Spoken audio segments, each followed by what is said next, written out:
Hello everyone, here's a video I decided to make on thermistors.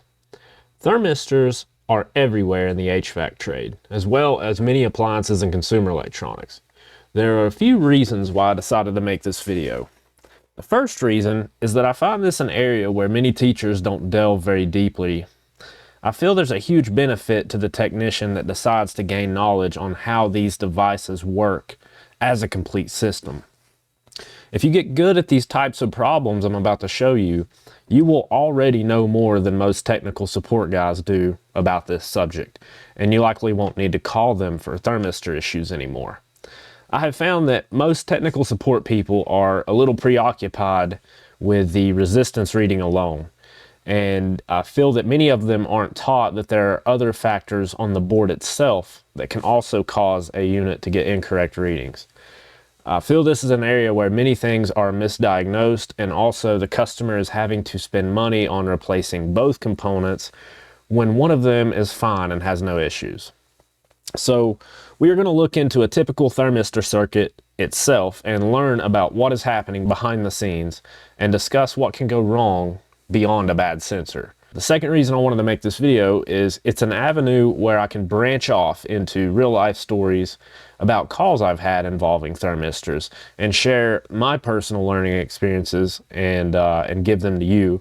And so hopefully you don't have to make the same mistakes that I did, and this can help you be more confident in your diagnosis. The last reason I wanted to make this video is that thermistors are actually an extremely good introduction into DC circuits. They rely on many foundational electrical concepts, and understanding these concepts will help you solidify your understanding of electrical circuits. I encourage technicians to follow along with these calculations that I'm about to do. What you can do is you can purchase a breadboard off Amazon, and you can get a cheap power supply. You can get this for less than 50 bucks. And maybe a pack of resistors as well. Experiment with these types of circuits with old thermistors and resistors that you might have laying around. The key to getting good to anything is just getting reps in. You can do things like this to practice. One thing you can do is you can measure the resistance of the thermistor while taking care to keep it at a steady temperature. Create one of the following circuits that I'm about to show you, like the one we have here on the screen, and try to predict what the output voltage of the thermistor circuit would be. Knowing how thermistors work to this depth is extremely useful in your everyday job.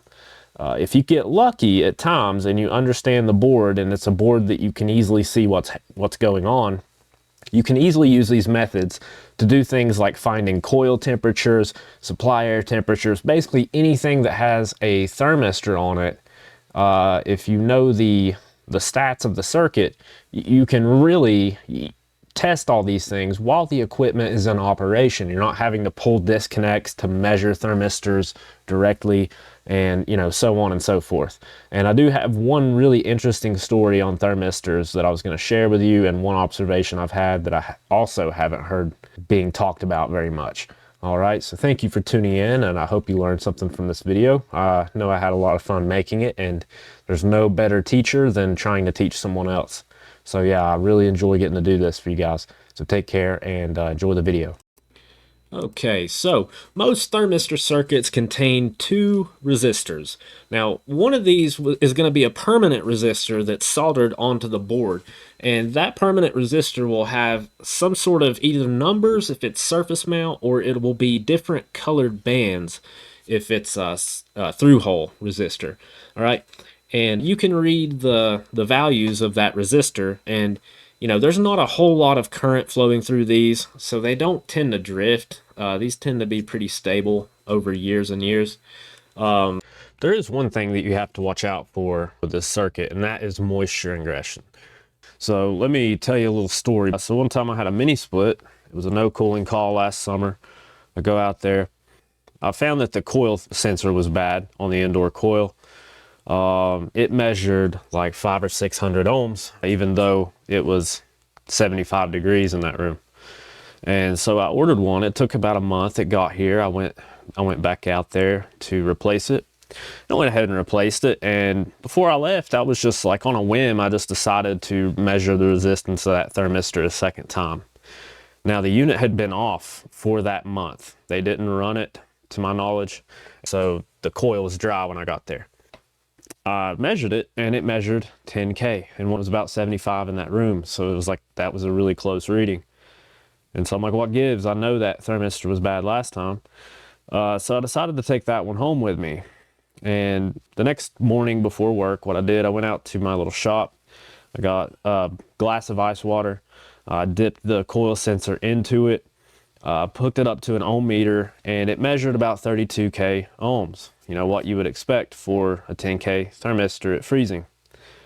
And so I went to work and the ice melted. I got home, checked my ohm meter, turned it back on, and I had 200 ohms of resistance. And so what had happened is when I pulled it out and I inspected it more closely, I found that the wax potting had a crack in it. And what was happening is that moisture, you know, the water from the cup was seeping into that crack in the wax, and it was causing the sensor to look more like a dead short. Where that water is conductive getting inside of it, you know, it lowers the value of the sensor. But then it would dry out. So it dried out between my diagnosis and my repair. And so that's one thing you really need to keep an eye on. And I don't hear many people talk about that, but I have experienced it firsthand. In order to figure out what resistor is what on the board, what you would have to do is ohm out between here and one leg of the other resistor. If you spend enough time doing that, you can usually figure out which one it is. Now, through-hole stuff is a lot easier to look into with that because there's not traces running under components and being hidden as much. But yeah, some typical values, a lot of the times that permanent resistor will have a value somewhere in the 10K ohm range. Sometimes I think I have seen 4.7K a few times and maybe 20K, but usually 10K seems to be the most common, at least on the ones that I've looked at, but who knows. So then we've got the DC supply voltage that's supplied to this circuit, this voltage source right here. It'll usually be 5 volts or 3.3 volts DC. Those are the common logic voltages, and they typically use those. And then the two resistors can be in either configuration. So one of these is going to be your thermistor, and the other one is going to be the permanent resistor that's on the board that we just talked about. Sometimes the thermistor will be in this position, where it's connected to the ground side of the circuit. In other cases, the permanent resistor will be the one down here that would connect to ground. In my experience, it seems more often that they put the thermistor on the ground side. And also one more thing too that I didn't write down in the slide here, but it's not uncommon to also see a capacitor, like a ceramic capacitor in between here and ground. And that is just to limit high frequencies. So if there's any noise being induced in the circuit or any high frequency noise on the power supply, you know, a lot of these boards these days have switch mode power supplies and they're pretty noisy. If any of that gets sent over here, that capacitor provides it an easy path to ground. It kind of acts like a high pass filter, and it shunts all those to ground so they don't end up affecting the measurement and making it erratic. Kind of helps smooth the voltage that's on the V out.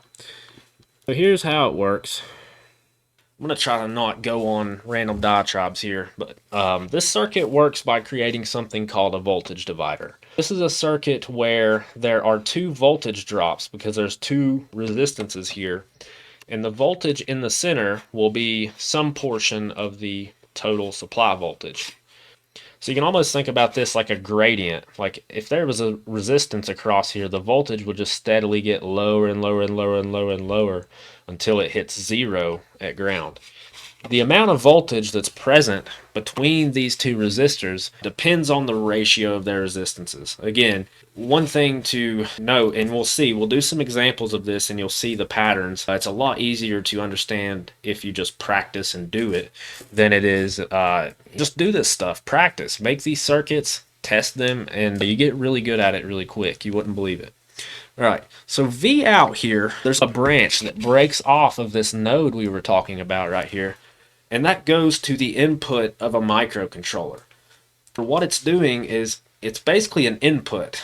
So it kind of looks like an electrical wall. It kind of just looks like you have a wire hanging out in space because the microcontroller isn't sinking any current. It's a really, really high resistance, high impedance input. So not a lot of current flows. So you can kind of neglect that there's going to be any current flow out of here. What it does is it's just sitting here looking at V out, and it doesn't want to interfere. It doesn't want to draw current because that could pull V out lower. So it's better to have it have a really, really high impedance. That way it doesn't drag this down. So you have V out and it's monitoring it. This microcontroller knows enough things that it can calculate the resistance of that thermistor using this voltage here. And I'll show you how to do that. We'll do some examples, and you'll learn how to do it in the field. So once the resistance of the thermistor has been calculated, the MCU performs a conversion to find the temperature of the thermistor. Now, this is pretty sweet. Like, I had to do this for a project that I designed one time, and it's been so long that I don't remember a whole lot about it other than the name because it's kind of unique. But yeah, you could Google that if you wanted to. So let's do some examples. Alright, so the first example I've got for you guys is, let's imagine that we have a 5-volt power supply here that's feeding voltage to this, and let's imagine that our permanent resistor is first in line. So it is on what we would call the high side. You know, it's the high side resistor. It's closer to the power source than it is to ground. And let's say that that one is a 10K ohm. The thermistor is presently at 10K ohms because it is sitting there at 77 degrees and there's nothing wrong with it. It's reading the way it's supposed to. So in this situation, what would our V out be if the supply voltage was 5 volts and the thermistor was at a temperature of 77 degrees? We know that since both of these resistors are in series with one another, you know, Kirchhoff's current law says that any of the current, since this looks like a wall, any of this current that's traveling through this one has to be going through this one as well. And, you know, there's no alternate paths for current to flow into ground. That's another way of saying it. So we can solve for current in this circuit with Ohm's law because we know that this is a 10K ohm resistor. We also know that this is a 10K ohm resistor. They're in series with one another. So anytime you have resistors in series, their resistances add up. So if you wanted to find the equivalent resistance of the circuit, you would just add these together. So you end up with 20K ohms that has 5 volts of DC across it. You end up with 0.000250 amps, or 250 microamps. So next, we're not done yet. We got to keep going a little bit. Now that we know the current through the thermistor, and we know its resistance, we can solve directly for V out. So we're assuming that this current is the same as this current. If this is 10K ohms and it has that current through it, it's going to have a voltage across it that's proportional to that. And so you end up with the current through the thermistor times the resistance of the thermistor, which is 250 microamps times 10K ohms, 10,000 K ohms. Whoops, typo there. Sorry about that. But ends up being 2.5 volts here. And notice, just like I told you before, since these are the same, that means that the voltage here has to be halfway between here and 0. We know that these currents are the same. So if their resistance is the same and their current is the same, then they have to have identical voltage drops across them. So you've got 5 minus 2.5, and 2.5 minus 2.5 is 0. Okay, so here is example number 2. So let's imagine that you're on a service call, right? And what do you do a lot of the times when you're testing a thermistor? You drop that sumbitch in ice water, don't you? Word to the wise, I would always suggest to, don't go skimpy on the ice when you're filling your cup up or whatever you're using. Because if you don't put enough ice in there, your water's going to be at like 40 degrees. It happened to me the other day. Or you can imagine a situation where the thermistor is inside of ice. Like if it's in a frost or iced over coil, like a condenser coil, it's not going in a defrost or, an evaporator. What voltage would you expect to see at this node right here, at the V out node? All right, so let's work on figuring that out, shall we? So the thermistor, I threw you a bit of a curveball this time. So the thermistor is closer to the power supply than it is ground. That doesn't really change much for us. Like, we're smart cookies and we'll figure it out. Fundamentals don't change here. It's just you have to keep one more consideration in mind. And so these resistors are still in series right here. So both of these resistor currents are still exactly the same. And so that means that we can still calculate the total current the same way that we did before. So we know that the current through this thermistor is equal to the current through this thermistor, assuming that there's not any current leaking out this way. So the current through the thermistor has to be equal to 5 volts divided by the total resistance of the circuit. So that's what we would call the equivalent resistance. Remember, for series resistors, they add together. So we would have 42 k ohms of equivalent resistance and 5 volts across it. So we can calculate the current with Ohm's law. We end up getting 119 microamps. And remember that where this is on the high side now, we have to keep in mind the voltage across this thermistor is what we're calculating, right? Before it didn't matter because, you know, the voltage across it is the same as its voltage to ground, but it's not grounded anymore, so we need to realize that. What do we got next? All right, so we know the current through the thermistor, and we know the resistance of the thermistor, or at least what it should be. And we have 119 microamps times 32 k ohms, and that is equal to 3.81 volts. And keep in mind, again, this is the voltage across the thermistor, right? So in order to find V out, we need to take our supply voltage and subtract the voltage across the thermistor to find V out. We end up getting 1.19 volts here. All right, let's do another example here. You guys ready? Let's do something crazy. Let's look at this from the microcontroller's perspective and look at it from the way that it's seeing things. So it has no idea what this thermistor is, right? It knows it was programmed with knowledge that this power supply is 5 volts. Now this would be a problem. This microcontroller may not have any sort of feedback to monitor this voltage. So if this drops out, it may cause the microcontroller to start giving erratic readings. So we don't know the thermistor resistance. We know our permanent resistor resistance, and we know the voltage across it. Okay, so we know the voltage across this resistor right here, and we know how much its resistance is, so we can calculate current through it. And the microcontroller was operating under the assumption that the thermistor current and the permanent resistor current are equal to one another. So if it knows the voltage across this, which is just the supply voltage minus V out, the voltage that it's seeing, it knows that that voltage drop divided by the current is the resistance of the thermistor, right?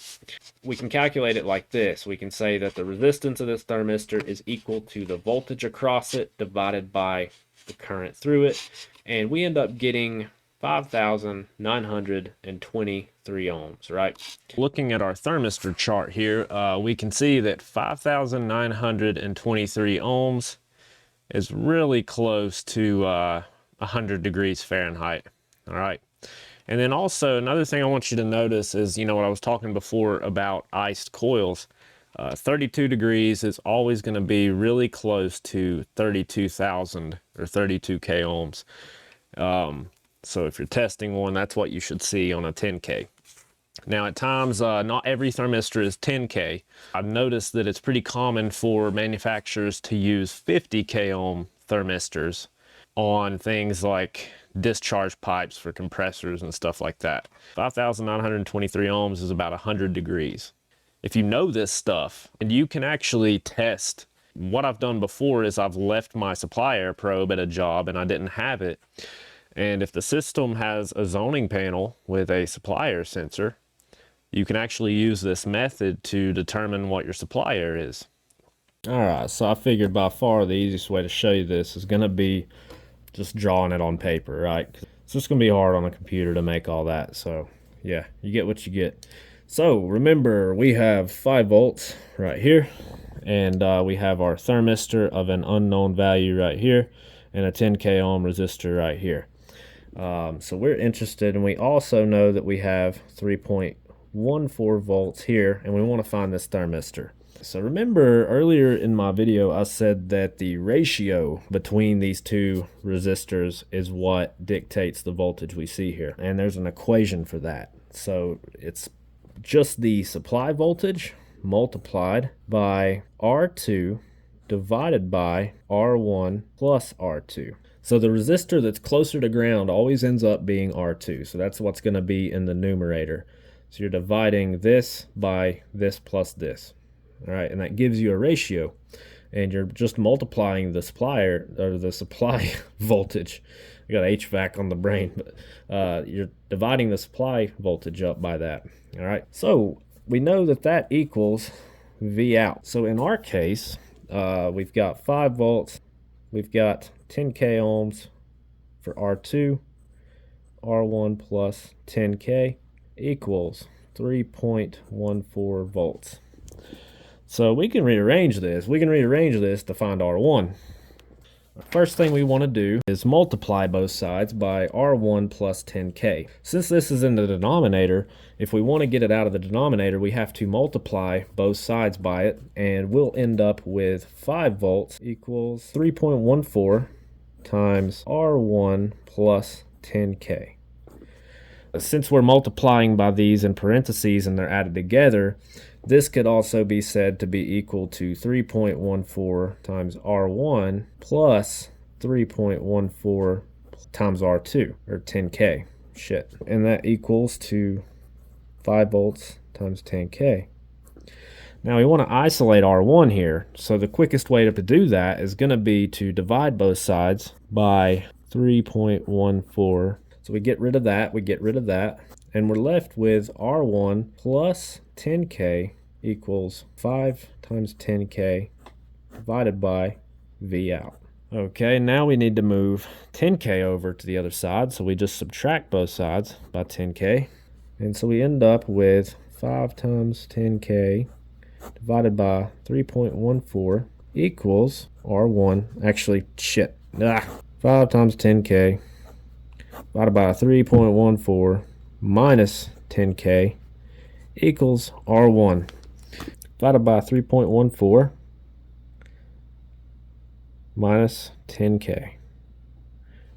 Oh, look at that, boys. Yeah, what did we say before? We end up getting 5,923 ohms, right? A lot easier. You can do this. You can do anything, boys, if you set your mind to it.